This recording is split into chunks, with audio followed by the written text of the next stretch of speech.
Hey everybody, Donovan Ash with the Elevation Real Estate Group. I'm here once again with Tyler and Joel Schachter, the heads of the Elevation Real Estate Group. Thanks for joining us, guys. Glad to be here. Yep. So we wanted to cover what it looks like to sell in this market, and some of the tools that you'll be needing to use, as well as some of the restrictions that you'll be facing, or maybe increased needs to clean, make sure that the home is cleanly and sterile as well in this market with the COVID-19 restrictions. So Tyler, we have some tools that we've been using forever, basically, for the last several years in our marketing that are really being used by a lot more agents right now. What are those, and how can those help people sell in a market like this where buyers aren't necessarily coming through your home regularly for showings? Yeah, thanks, Donovan.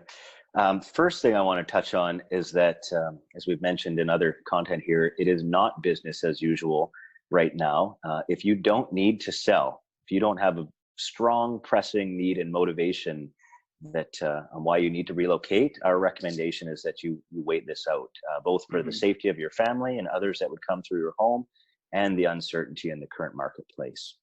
Well, that being said, if you do need to sell, we do have tools available.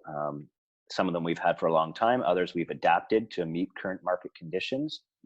So first thing that you'll notice is a little different if you decide to sell today is you're not going to have as many showings, in-person showings, that is. We at Elevation Real Estate years ago purchased a Matterport 3D camera that allows buyers to do a virtual walkthrough of your home, kind of like a Google Streets application where they can click through to different rooms, they can turn the mouse, they can look around, they can look out windows, walk through, and just get a better feel for the place than static still images will provide. We also do videos on a lot of our listings that allow people to just sit back and watch the camera take them through a house. We have floor plans and measuring, because the goal is that by the time a potential purchaser views your home, it's on their final list. There's no kicking the tires out there and looky-loos, just kind of getting a feel for things. If they're coming through a house today, they better be ready, willing, and able, and that home is at the high end of their priority list to make a purchase. So yeah, we're doing that strong screening protocols. We actually have waivers that are required to be signed and disclosure statements about any illnesses or symptoms that the buyers might have, travel history, all sorts of things that they have to disclose before we even let them in the property today. And just know that there are fewer buyers out there, as we're recommending that sellers sit on the sidelines unless necessary. There's lots of buyers who are sitting on the sidelines as well. So yeah, we do have the tools available, all sorts of digital options for you for signing contracts, for presentations, for going over market analysis. Of course, we have video at our disposal, and yeah, we're able to serve people that need to be served, and it looks different today than it did even a month ago.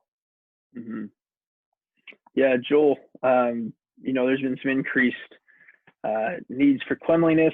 Not that that's not important all the time, but people are now more aware of washing their hands and making sure that they're wearing gloves to go to the grocery store, that kind of thing, masks and other protective equipment that's keeping people safe from this virus. Joel, what are we seeing from a seller's perspective when they're selling real estate? How can they make sure that their home is safe, number one, for themselves, and safe for people that may be needing to come through and take a look at it?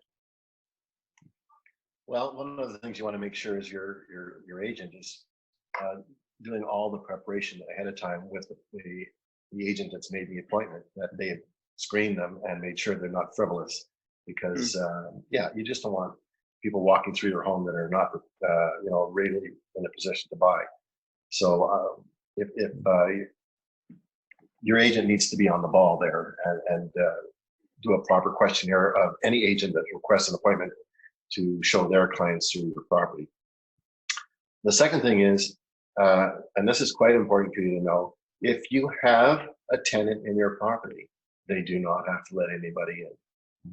So be aware that that could be a sticking point for some people, and some people will write offers on your property if you have a tenant, and they'll after they've been through your part of the house, they may still have a subject condition to viewing the tenant portion at some point, which could elongate the time before you actually know you have a firm sale.